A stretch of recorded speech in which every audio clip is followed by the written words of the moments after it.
2 គីឡូទៅ1 គីឡូ 5 ពាន់ 2 គីឡូ 90 ហើ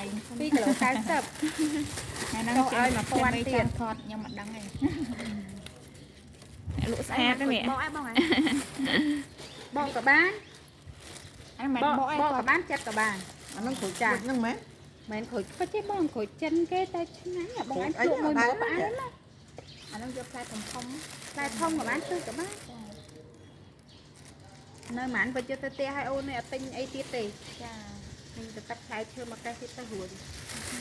បងនៅខេត្តណាកំចានបងមើលម៉ាឡូអូដូចខ្ញុំបងហើយនៅភូមិអីខ្ញុំនៅភូមិផ្សារថ្មី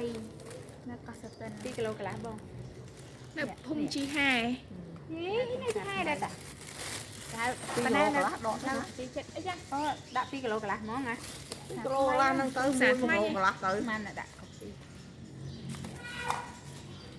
អីឡើងសាយហែដល់បងហ៎នេះនៅភូមិវាភូមិវាខានទៀតទីគេទេ អត់ហ៊ានអាធំមកប៉ុណ្ណេះចានោះ ហើយនៅសាយហែនៅសាលើមែន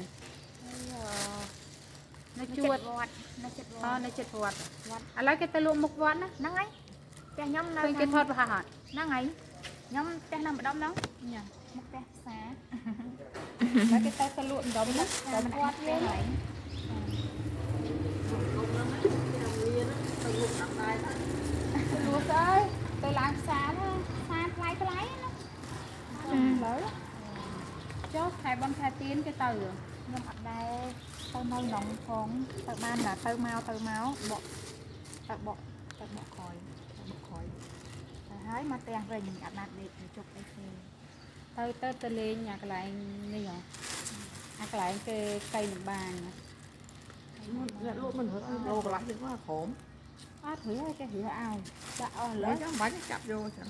ឲ្យគ្នារឿមិនដាក់យកចាប់មាននៅសាលានោះហ្មងញ៉ាំសាលាឆ្ងាយសាលាបឋមជីឡៃ